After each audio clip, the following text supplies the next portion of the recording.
Hello जमाडी, welcome to my YouTube channel. मैं कैलाश शर्मा। आज आप लोगों के लिए ज्योमेट्रिकल ऑप्टिक्स के 10 one of the most amazing PYQs लेके आया हूँ। क्या है पीवाईक्यूज, करना स्टार्ट करते हैं बच्चों। यहाँ पे हमें दे रखा है एक question. In the given figure the face AC of the equilateral prism is immersed in a liquid of refractive index n। Okay, for the incident angle 60 degree at the side AC। 60 degree angle पे आ रहा है यहाँ पे ना, यहाँ पे। अच्छा, the refracted light beam just grazes along the face AC। The refractive index of the liquid is. तो ये प्रिज्म इतना सब लफड़ा बनाने की जरूरत ही नहीं थी। ये मतलब ये कह रहा है जो 60 डिग्री है वो क्रिटिकल एंगल हो गया इन दोनों का। खत्म क्वेश्चन यार। 90 डिग्री में ग्रेस कर रहा है, मतलब साइन सी जो है वो हो जाएगा अपने पास। ये रेयर मीडियम होगा एन वाला ना, एन डिवाइडेड बाई प्रिज्म का रिफ्रैक्टिव इंडेक्स 3/2 के बराबर है। तो सी की वैल्यू कितनी दे रखी है बच्चों यहाँ पे 30। ये 60 डिग्री सी का काम करेगा, ठीक है, डेंसर साइड में। उससे मुझे मतलब नहीं इधर उधर से ना, बस मुझे तो यहाँ पे देखना है यार। ऑलमोस्ट वो 90 डिग्री पे रिफ्लेक्शन कराना है, तो ये एंगल क्रिटिकल एंगल के बराबर होता है ना। तो साइन सी जो हो जाएगा साइन 60 जो है √3/2 के बराबर हो जाएगा, है ना। √3/2 के बराबर हो जाएगा। और ये आ जाएगा बच्चों n/2 के बराबर। एन की वैल्यू बच्चों 3√3/4 के बराबर आ जाएगी, ठीक है। 3 को अंदर ले जाओ, 27/4 के बराबर हमारे पास आंसर आ जाएगा, ठीक है। तो एक्स का वैल्यू बच्चों 27 आ रहा होगा और ये क्वेश्चन सॉल्व हो जाएगा। फालतू में मतलब TAR का सिंपल सा क्वेश्चन है। प्रिज्म एंड ऑल पता नहीं क्या क्या कर डाला इन्होंने, ठीक है। अगला क्वेश्चन बच्चों, a parallel beam of light is allowed to fall on a transparent spherical globe of diameter 30 centimetre and the refractive index 1.5। So parallel beam है लाइट की, जिसे आप ट्रांसपेरेंट स्फेरिकल ग्लोब पे मतलब इंसिडेंट करवा रहे हो, ठीक है। ऐसा हो गया। Okay, the diameter globe of diameter 30 centimetre, refractive index 1.5 दे रखा है। The distance from the centre of the globe at which the beam light can converge, ठीक है। Distance from the centre of the globe at which the beam light can converge. So parallel beam आ रही है, मतलब ना image formation का फंडा लगाना है इसमें, ठीक है। ये इंपॉर्टेंट है यहाँ पे, ये चीज इमेज फॉर्मेशन की बात करनी है। तो ये आएगा यहाँ पे, ये आएगा यहाँ पे, ठीक है। तो पहले बच्चे यहाँ पे इस वाले सरफेस पर रिफ्लेक्शन कराओ, तो n2 ही होगा, n1 ही होगा, ठीक है। तो सॉल्यूशन पहले पहले सरफेस पे n2 होगा बच्चों 3/2 v1 माइनस का 1 डिवाइडेड बाई इंफिनिटी। तो 3/2 minus 1 divide by R. R जो होगा बच्चों इसका, वो डायमीटर 30 सेंटीमीटर दे रखा है ना, तो आर 15 के बराबर होगा। अच्छा, इस वाले का जो सेंटर है वो इधर की तरफ है, इधर वाली सारी डिस्टेंस पॉजिटिव है। सारी डिस्टेंस हम यहाँ से मेजर कर रहे होंगे, तो 15 सेंटीमीटर पॉजिटिव का रखेंगे हम यहाँ पे ना। तो ये बच्चों 1/30 हो जाएगा। तो V1 जो आ जाएगा बच्चों हमारे पास, वो 45 सेंटीमीटर आ जाएगा। 45 सेंटीमीटर का मतलब है कि इमेज जो बन रही होगी ना, वो यहां से 45 सेंटीमीटर इधर बन रही होगी। मतलब इस ग्लोब के 15 सेंटीमीटर बाहर जाके इमेज बन रही होगी। ये 15 सेंटीमीटर बाहर जाके इमेज बन रही होगी यहाँ पे, ठीक है। ये पहली इमेज हो जाएगी। तो अब इस सरफेस पे तो रिफ्लेक्शन करा लिया, अब इस वाले सरफेस पे S2 पे बात करेंगे हम लोग ना। तो सेकंड वाले के लिए क्या होगा बच्चों, U जो होगा ना वो 15 सेंटीमीटर के बराबर हो जाएगा। ये वाला ना, ये 15 सेंटीमीटर के बराबर हो जाएगा। N2 अब ये होगा, N1 ये होगा। जिस मीडियम में इंसिडेंट रे होती है वो N1 होता है, जिसमें रिफ्रैक्शन हो रहा होता है वो N2 होता है। तो N1 ये और N2 ये। तो अब N2 1 हो जाएगा, 1 डिवाइडेड बाई फाइनल इमेज मान लो V पे बन रही है, माइनस का 3/2 divided by 3/2 divided by 15 is equal to 1 minus का 3/2 डिवाइडेड बाई R। अब इस वाले सरफेस के लिए R नेगेटिव का हो जाएगा, माइनस का 15। तो ये माइनस का 1/2 आ रहा होगा, तो ये 1/30 आ जाएगा, ठीक है। 1/30 आ गया। तो 1/V इक्वल टू 3/30 प्लस का 1/30। तो V की वैल्यू जो आ जाएगी ना बच्चों 4/30, मतलब 7.5 सेंटीमीटर के बराबर आ जाएगी। तो 7.5 सेंटीमीटर मतलब ये यहाँ पे कन्वर्ज कर देगा यहाँ पे, ठीक है। तो इस सरफेस से 7.5 सेंटीमीटर, तो सेंटर से जो डिस्टेंस होगा ना, सेंटर से जो डिस्टेंस होगा D, 15 प्लस का 7.5, तो ये आ जाएगा 22.5 सेंटीमीटर। लेकिन अगर मैं इसको mm में कन्वर्ट कर दूं तो 225 mm आ जाएगा। तो D का वैल्यू बच्चों 225 mm के बराबर होगा, वही हमारा आंसर है, ठीक है। 225 mm। तो 2 बार रिफ्रैक्शन कराना है, N1 और N2 का ध्यान रखना है, ठीक है, N1 और N2 क्या होंगे वो ध्यान रखना है। अगले क्वेश्चन में आ जाओ बच्चों, two identical thin biconvex lens of the focal length 15 centimetre. तो दो identical thin biconvex lens दे रखे हैं बच्चों 15 centimetre, refractive index 1.5, are in contact with each other, ठीक है, दोनों को कांटेक्ट में रखा हुआ है, ठीक है, ये हो गया एक और ये दूसरा हो गया, आइडेंटिकल भी है, ठीक है, इन्होंने खुद बोला है आइडेंटिकल। दो आइडेंटिकल लेंस है बच्चों इस तरीके से रखे हुए हैं, 15 centimetre refractive index in contact with each other, the space between the lens is filled with a liquid of refractive index 1.25। वाह, ये वाला बीच वाला लिक्विड भी, यहाँ भी लिक्विड फिल कर दिया, तो तीन लेंस हो गए एक तरीके से ना, एक कॉनकेव दो कॉन्वेक्स, ठीक है। The focal length of the combination, अब इस बीच वाले की फोकल लेंथ पता करनी है, उसके लिए हमें रेडियस ऑफ कर्वेचर चाहिए। हम क्या करेंगे बच्चों, ये तीन लेंस बन रहे हैं ना, इनके बीच में जीरो थिकनेस का एयर गैप मानेंगे, क्योंकि जो फोकल लेंथ का जो फॉर्मूला होता है ना 1/f equal to n minus का 1 1/r1 माइनस का 1/r2, वो तब लगता है जब दोनों साइड मीडियम सेम हो, ठीक है।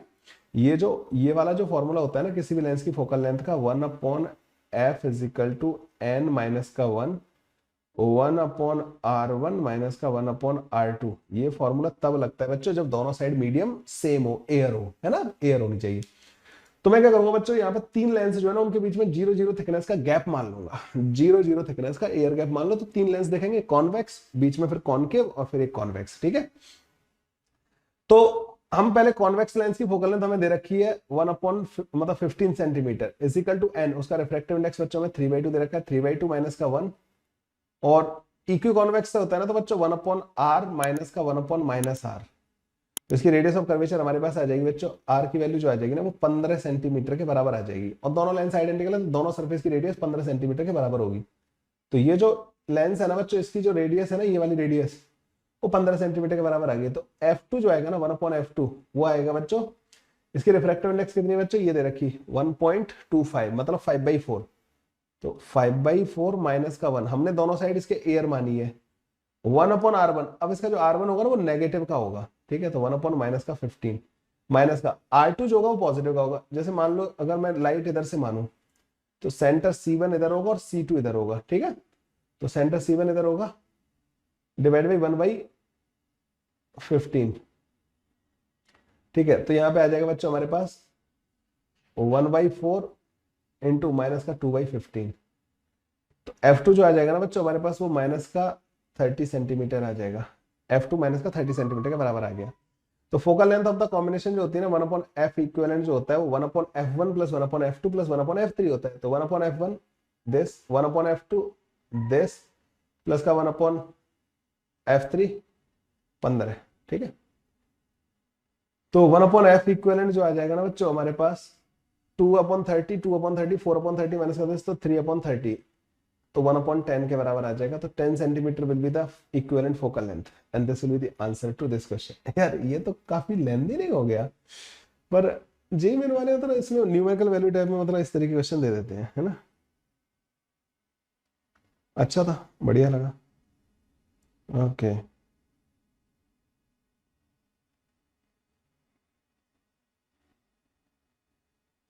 नेक्स्ट क्वेश्चन बच्चों,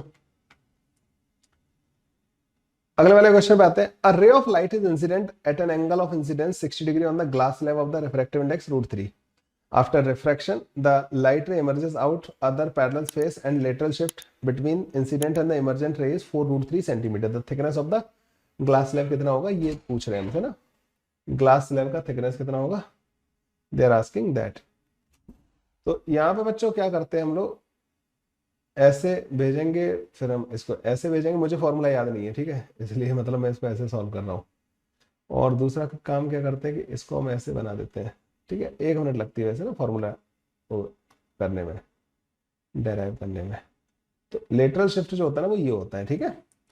इसकी थिकनेस बच्चों ये इंसिडेंट है आई, यहाँ पे बच्चों ये आर होता है, ऐसे रे आ रही है, ऐसे जा रही है, ऐसे निकल के जा रही है, ठीक है, आर होता है, ये बच्चों आई माइनस का आर के बराबर होता है, तो ये जो आता है ना वो T/cos r के बराबर आता है, ये आई माइनस का आर के बराबर है, तो ये जो आ जाता है ना वो T/cos r sign I minus का आर के बराबर आ जाता है। ये आ गया फॉर्मूला, बस काम खत्म। तो शिफ्ट का जो फॉर्मूला होता है ना बच्चों, वो T divide by cos R sine I minus का आर के बराबर होता है। ठीक है, अब आई तो 60 दे रखा है, तो sine 60 is equal to N sine R. तो आर की वैल्यू बच्चों 30 डिग्री के बराबर आ रही होगी, यहां से सॉल्व करके देख लो, है ना। आर की वैल्यू 30 डिग्री के बराबर आ गई। तो शिफ्ट हमें 4√3 सेंटीमीटर दे रखी है, थिकनेस हमें पता नहीं है, साइन आई माइनस का आर, तो 60 माइनस का 30, ये 30 हो जाएगा, डिवाइड बाई कॉस आर, ये कॉस 30 आ जाएगा। ठीक है, तो साइन ये टेन 30 हो गया, टेन 30 1/√3 के बराबर होता है, तो टी की वैल्यू बच्चों 12 सेंटीमीटर आ रही होगी, and that will be our answer. ठीक है, 12 सेंटीमीटर के बराबर आंसर आ जाएगा।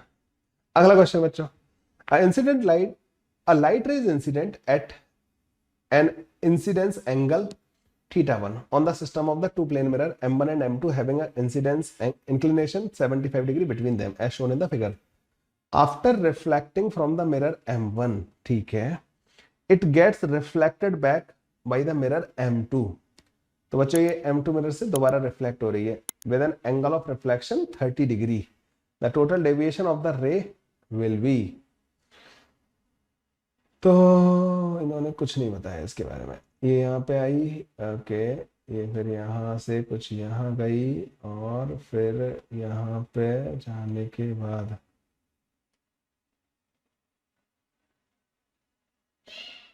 है ना, फिर ये ऐसे निकल के चली गई है। अब समझते हैं इसको ना, क्वेश्चन को डायग्राम बना लोगे तो काफी हद तक मतलब ये चीजें आसान हो जाती है। इन्होंने बोला है कि with angle of reflection 30 degree, मतलब ये एंगल 30 डिग्री के बराबर है, तो ये 60 के बराबर होगा, तो ये वाला भी 60 के बराबर होगा। तो ये एंगल कितना आ जाएगा,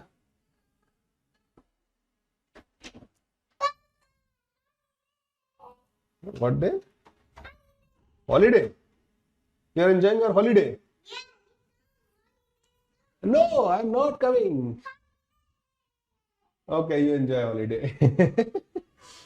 यस, ये नहीं काटना है, ठीक है। तो बच्चों यहाँ पे क्या हो जाएगा, डेविएशन पूछा है, आने वाली और जाने वाली के बीच का एंगल पूछा है। ठीक है, तो अब यहाँ पे क्या होगा, पहले डेविएशन बच्चों यहाँ पे आया होगा पहले ना, यहाँ पे। अच्छा पहले तो एक काम करो, 60 और 75, तो ये हो गया 45 डिग्री के बराबर हो जाएगा, 45 डिग्री होगा। ठीक है, ये वाला एंगल, तो ये 45 डिग्री पे आई होगी, 45 पे गई होगी। तो यहाँ पे डेविएशन कितना आया बच्चों इसमें, 90 डिग्री। तो 90 डिग्री तो बच्चों ये इधर डेविएट हो गई ऐसे। ठीक है, फिर ये इधर की तरफ जा रही थी, फिर यहाँ पे डेविएशन आया है, तो ये 30 पे आई, ये 30, तो 120 डिग्री यहाँ पे डेविएट हुई, तो 90 प्लस का 120, 210 डिग्री, 210 डिग्री आ रहा होगा, देख लें एक बार आंसर, यस 210 डिग्री। अब इसमें कोई गलती देखो, जैसे मैंने डेविएशन जो लिया ना एंटी क्लॉकवाइज ली है, जैसे पहले वो ऐसे आ रही थी, रिफ्लेक्ट होकर इधर चली गई, तो मैंने कहा कि ये डेविएशन डेल्टा 1 कहलाएगा, क्योंकि पहले उसकी डायरेक्शन ये थी, अब इधर हो गई, तो डेल्टा 1। फिर वो इधर जा रही थी, तो फिर ऐसे जाने लगी, तो फिर मैंने डेविएशन ऐसे लिया है, तो मैंने ऐड किया है। मतलब कोई ऐसा मत करना कि क्लॉकवाइज ले रहे हो तो क्लॉकवाइज लेना, एंटी क्लॉकवाइज ले रहे हो तो एंटी क्लॉकवाइज लेना। ठीक है, 210 डिग्री आ जाएगा, ऐसे हो जाएगा बच्चों। ऐसा लग रहा है ना, इधर जाने वाली इधर चलेगी तो मुड़ गई इतना, कितना, ये सब एंगल वेंगल समझ में आए, ज्योमेट्री बना, जैसे ही आप इसका डायग्राम ड्रॉ करोगे ना, you will get the idea कि मतलब क्या करना है इसमें। ठीक है, अगला क्वेश्चन बच्चों, a small bulb is placed at the bottom of the tank containing water to a depth of root के अंदर 7 meter. The refractive index of the water is 4/3. The area of the surface of the water through which the light from the bulb can emerge out is this. ठीक है, यहाँ पे बच्चों एक root के अंदर 7 सेंटीमीटर पर रखा हुआ है। आपको पता होना चाहिए बच्चों कि यहाँ पे जब क्रिटिकल एंगल पे आती है ना, वो मैक्सिमम डिस्टेंस वाला पॉइंट होता है जहां पर रे बाहर निकलती है, मतलब इस रीजन में जो भी आ रही होंगी ना वो सब बाहर निकलेंगी, लेकिन इससे आगे वाली नहीं निकलेंगी। तो यहाँ पे जो सर्कल टाइप का बनता है, जिसको सर्कल ऑफ इल्यूमिनेशन बोलते हैं, ठीक है, इसकी रेडियस कैलकुलेट करनी है, तो हमें क्या करना होता है, ये रेडियस कैलकुलेट करनी है, तो बस हमें ये वाला एंगल क्रिटिकल एंगल के बराबर कर देना होता है। ठीक है, ये होता है फंडा। तो साइन सी जो होता है बच्चों 1/n, मतलब 4/3, मतलब 3/4 के बराबर हो जाएगा। अब ये एंगल भी सी के बराबर होगा, क्योंकि नॉर्मल और ये नॉर्मल ही है, तो सी के बराबर होगा, है ना। तो अब क्या करेंगे हम, ये हमें दे रखा है एच, तो टेन सी जो होगा बच्चों वो हमारे पास r/h के बराबर होगा। साइन सी हमें ये दे रखा है, तो टेन सी की वैल्यू कितनी आ जाएगी, टेन सी आ जाएगा 3/, रूट के अंदर 16 माइनस का 10, तो रूट के अंदर 7, is equal to R divide by H, हमें रूट के अंदर 7 के बराबर दे रखा है, तो आर बच्चों हमारे पास 3 सेंटीमीटर के बराबर आ गया। तो जो एरिया आएगा ना बच्चों पाई आर स्क्वायर के बराबर आएगा, मतलब 9 पाई सेंटीमीटर स्क्वायर के बराबर आ जाएगा। ठीक है, 9 पाई, अच्छा इन्होंने मीटर, अच्छा सारी डिस्टेंस मीटर में दे रखी है बच्चों, तो मीटर में आ जाएंगे फिर ना, मीटर का स्क्वायर, तो 9 आ जाएगा बच्चों एक्स का वैल्यू। सर्कल ऑफ इल्यूमिनेशन का सिंपल सा कॉन्सेप्ट था, सर्कल ऑफ इल्यूमिनेशन, जिस पार्ट से लाइट बाहर आ रही होती है, जिस पार्ट से बाहर नहीं आ रही होती है। ठीक है, ये सर्कल ऑफ इल्यूमिनेशन बहुत कॉमन कॉन्सेप्ट है जो आपको पढ़ाया जाता है इसमें ना। चलो अगला वाला क्वेश्चन बच्चों, a thin prism of angle 6 degree and refractive index for yellow light ny 1.5 is combined with another prism of 5 degree ny 1.55 दे रखा है, the combination produce the no dispersion। अच्छा डिस्पर्शन नहीं प्रोड्यूस कर रहा है ये, ठीक है भाई। The net deviation produced by the combination is 1 upon x degree। तो नेट डेविएशन होगा क्या बच्चों वैसे तो a1 μ1 माइनस का 1 माइनस a2 μ2 माइनस का 1, क्योंकि दोनों अपोजिट रखे हुए हैं। ठीक है, तो हमें यहां से मिलेगा नेट डेविएशन। ठीक है, नेट डेविएशन हमारे पास इस वाले फॉर्मूले से आएगा। a1 की वैल्यू कितनी बच्चों 6 डिग्री, μ1 दे रखा है 1.5 माइनस का 1 माइनस का 5 1.55 माइनस का 1, तो ये आ जाएगा बच्चों 6 पंजे 30 माइनस का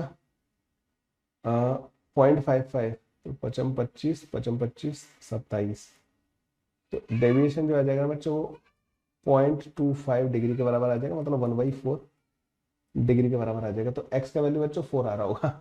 अब उन्होंने बोला कि प्रोड्यूसर्स नो डिस्पर्शन, उससे हमें कोई लेने देने की जरूरत नहीं पड़ी, हमें सब कुछ गिवन था, a1 a2 बताते। हाँ a1 या a2 नहीं दे रखा होता ना, तो फिर हम नो डिस्पर्शन वाली कंडीशन से a1 और a2 में रिलेशन पता करते, फिर हम उसको यूज करते। सब दे रखा था तो वो फालतू में हमें उसकी टेंशन लेने की जरूरत ही नहीं हुई। ठीक है, अगला क्वेश्चन बच्चे यहाँ पे, the xy plane be taken as the boundary between the two transparent media m1 and m2। m1 z greater than 0 के लिए m1 है बच्चों। ठीक है, m1 ऊपर वाला है और m2 बच्चों नीचे वाला है।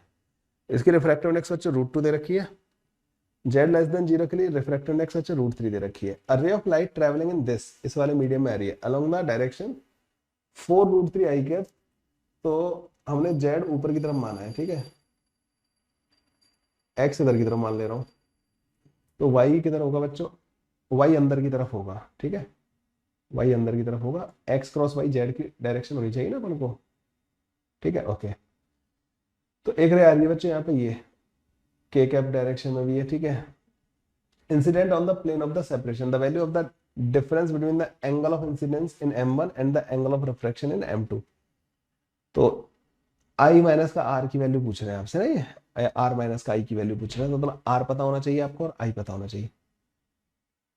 i कैसे पता करेंगे, अब इस वाले मीडियम में लाइट आ रही है ऐसे ना, ऐसे ऐसे मान लो कहीं से भी आ रही है, तो नॉर्मल के साथ जो एंगल होता है, ये वाला एंगल जो होता है बच्चों, क्या मैं मान लो इसको एक्सटेंड कर दूं। ठीक है, मैं रिफ्रैक्शन नहीं करा रहा हूं, जस्ट उसको एक्सटेंड कर दिया, ये इंसिडेंट रे का वेक्टर है, तो ये वाला एंगल और ये वाला एंगल एक ही होंगे, तो इधर माइनस का के कैप होगा और ये इंसिडेंट वाला, तो माइनस के कैप और इंसिडेंट वाली के बीच का एंगल जो होगा ना, वो एंगल ऑफ इंसिडेंस का काम करेगा। ये रिफ्रैक्शन नहीं कराया है, मैं फिर बोल रहा हूँ बार बार, मैं इस एंगल को पता कर रहा हूँ।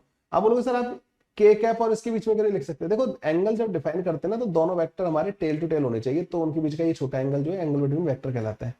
के वेक्टर जो है ना बच्चों, के कैप इधर की तरफ है ऐसे ना, ना वो 180 माइनस का फिर लफड़ा पड़ेगा। ठीक है, तो मुझे ये बताया माइनस के कैप नीचे की तरफ होगा, तो माइनस के कैप इधर की तरफ होगा, माइनस का के कैप, तो माइनस के कैप और इंसिडेंट वाले के बीच का जो एंगल होगा ना, वही हमारा एंगल ऑफ इंसिडेंस होगा।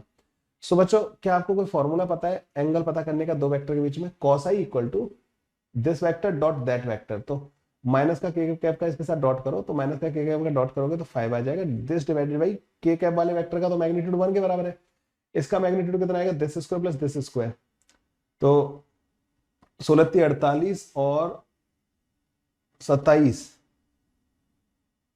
एक मिनट,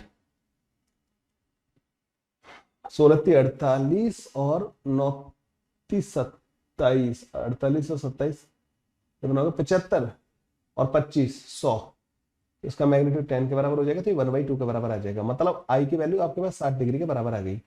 बस √2 sin 60 is equal to √3 sine R. तो बच्चों यहाँ पे आएगा हमारे पास √3 डिवाइड बाई √2 बन जाएगा ये ना, और ये हमारे पास √3 साइन आर है। तो आर की वैल्यू बच्चों 45 डिग्री के बराबर बन जाएगी, तो आई माइनस का आर 15 डिग्री के बराबर आएगा। सावधानी घटी दुर्घटना घटी, ठीक है, कैलकुलेशन मिस्टेक जरा से उसमें हो सकती है। चलो अगले क्वेश्चन पे आते हैं। In an experiment with a convex lens, ठीक है, कॉन्वेक्स लेंस है, the plot of the image B dash against the object u dash measured from the focus gives a curve u dash v dash is equal to 225 if all the distances are measured in centimeter the magnitude of the focal length of the lens is। तो बच्चों जब आप जो है ना, ये वैसे direct formula है बच्चों इसका ना, जब फोकल लेंथ से डिस्टेंस मेजर कर रखी होती है ना इमेज और ऑब्जेक्ट की, तो उनमें एक फॉर्मूला होता है कि x into y equal to f का स्क्वायर, ये होता है बच्चों डायरेक्ट फॉर्मूला वैसे तो ना। मतलब डिस्टेंस अगर आपने फोकस से मेजर कर रखी है ना, तो x into y equal to f का स्क्वायर होता है, ठीक है। तो वैसे तो यहाँ से आ जाएगा, तो f की वैल्यू वैसे 15 सेंटीमीटर डायरेक्ट आ जाएगी, लेकिन मैं इसको थोड़ा सा सॉल्व करके देखते हैं, ठीक है। तो फोकस यहाँ पे हो गया बच्चों। मैं न्यूटन्स फार्मूला का डेरिवेशन बताता हूँ आपको ना, इसे Newton's formula for the lens बोलते हैं, ठीक है, Newton's formula for the lens, this is called the Newton's formula for Lenz, ठीक है। ओके, कैसे डेराइव करते हैं बच्चों, इसका एक फोकस यहाँ पे होता है, एक फोकस यहाँ पे होता है। मान लो एक ऑब्जेक्ट यहाँ पे रखा हुआ है, उसका इमेज यहाँ पे बन गया, ठीक है। तो ये डिस्टेंस होती है बच्चों y और ये डिस्टेंस होती है बच्चों x, ठीक है। तो x और y जो होते हैं ना बच्चों, वो दोनों इन दोनों फोकस से डिस्टेंसेस होते हैं, मतलब ना जो मेजर किए गए होते हैं अलग अलग फोकस से, मतलब ना ऐसा नहीं कि एक ही फोकस से नहीं मेजर किए हुए होते हैं ना, ये इस वाले फोकस से ऑब्जेक्ट का डिस्टेंस, उस वाले फोकस से इमेज का डिस्टेंस। ये डिस्टेंस बच्चों f के बराबर होता है और ये डिस्टेंस f के बराबर होता है। तो यहाँ पे जो बच्चों u का काम करेगा ना, वो माइनस का x प्लस एफ होगा, और v का काम जो करेगा बच्चों वो f प्लस का y होगा, ठीक है। तो 1/v जो कि f प्लस का y होगा, माइनस का 1/x माइनस का x प्लस का f जो होगा, इज इक्वल टू 1/f। ये फॉर्मूला बन जाता है, माइनस से माइनस उड़ा देंगे हम, x प्लस का f प्लस का y प्लस का f, एलसीएम लोगे, इस f को उधर ले जाकर मल्टीप्लाई कर देना, is equal to f plus का y इंटू एक्स प्लस का f। यहाँ पे बच्चों हमारे पास एक्स एफ प्लस का एफ स्क्वायर प्लस का वाई एफ प्लस का f square is equal to f x plus x y plus का एफ वाई प्लस का एफ स्क्वायर, ये कुछ बन जाता है। एक्स वाई नहीं कटेगा, एफ वाई और एफ एक्स बच्चों इधर भी है, एफ वाई और एफ एक्स, और एक एफ स्क्वायर इस एफ स्क्वायर को काट देगा, तो F square is equal to X into Y आ जाता है, ठीक है। तो x into Y are the distances of the object and image from the focus, ठीक है, from the respective to focus. तो इस तरीके से बन जाएगा बच्चों हमारे पास इमेज ना, तो x into y f square के बराबर होता है। इस न्यूटन्स फॉर्मूला को याद रखना बच्चों, 15 सेंटीमीटर हमारा इसका सीधा आंसर आ जाएगा, ठीक है। Answer to this question will be 15 centimetre, ठीक है भाई, ओके। अगला क्वेश्चन बच्चों, an object O is placed at a distance of 100 centimeter in front of a concave mirror, ठीक है। concave mirror का the radius of the curvature 200 centimeter as shown in the figure। तो r की value बच्चों 200 centimetre के बराबर दे रखी है। The object start moving towards the mirror at a speed of 2 meter per second. The position of the image from the mirror after 10 second will be। तो 10 second बाद मतलब ना, पहले तो ये इसकी तरफ मूव करना स्टार्ट कर रहा है, 100 सेंटीमीटर की डिस्टेंस में था, तो placed at a distance of 100 centimetre from the concave mirror, okay. तो ये पहले 100 सेंटीमीटर डिस्टेंस पर रखा हुआ था, ठीक है। एक मिनट, ये 100 सेंटीमीटर डिस्टेंस था बच्चों ना, 100 सेंटीमीटर। जब ये 10 सेकंड में कितना मूव कर जाएगा, 20 सेंटीमीटर, तो ये बचेगा कितना बच्चों, 80 सेंटीमीटर के बराबर। 20 सेंटीमीटर मूव कर गया ना ये, तो अब यहाँ पे बच्चों ना 80 सेंटीमीटर पे, तो पोजीशन ऑफ द इमेज पूछी है इन्होंने 10 सेकंड पे, इजी है क्वेश्चन। तो यू दे रखा है हमें माइनस का 80 सेंटीमीटर के बराबर, कॉनकेव मिरर का फोकल लेंथ होता है बच्चों माइनस का radius of curvature divide by 2, मतलब माइनस का 100 सेंटीमीटर के बराबर। तो 1/v प्लस का 1/u is equal to 1/f। तो 1/v आ जाएगा 1/80 माइनस का 1/100। तो इसको 400 एलसीएम ले सकता हूँ मैं, 5 माइनस का 4, तो भी बच्चों हमारे पास 400 सेंटीमीटर आ रहा होगा। ठीक है, तो 400 सेंटीमीटर बच्चों इसका आंसर आ जाएगा। Easy PG. ओके, ये थे बच्चों हमारे 10 और अमेजिंग क्वेश्चंस। कैसे लगे बच्चों क्वेश्चंस, कमेंट करके जरूर बताना, है ना। ज्योमेट्रिकल ऑप्टिक्स से टोटल 60 क्वेश्चंस अपलोड कर चुका हूँ। 60 पीवाईक्यूज अगर आप करके जाओगे, मुझे ऐसा लगता है हर एक कॉन्सेप्ट इसमें कवर हो गया, हर तरीके का। चाहे वो आपका जो पैरेलल स्लैब है उसकी थिकनेस वाला फॉर्मूला, और उससे वजह से आने वाला ट्रांसफर शिफ्ट, फिश और बर्ड वाले केसेस, और मतलब हर तरीके हो गई है, हर तरीके के कॉन्सेप्ट ऑलमोस्ट कवर हो गए इसमें ना। टेलीस्कोप वाले रिलेटिवली कम मिले हैं, लेकिन उसका तो मैंने अलग से वीडियो भी बना दी है। ठीक है, चलिए बच्चों, मिलते हैं आगे अगले टॉपिक्स में। तब तक के लिए bye bye, take care, thank you.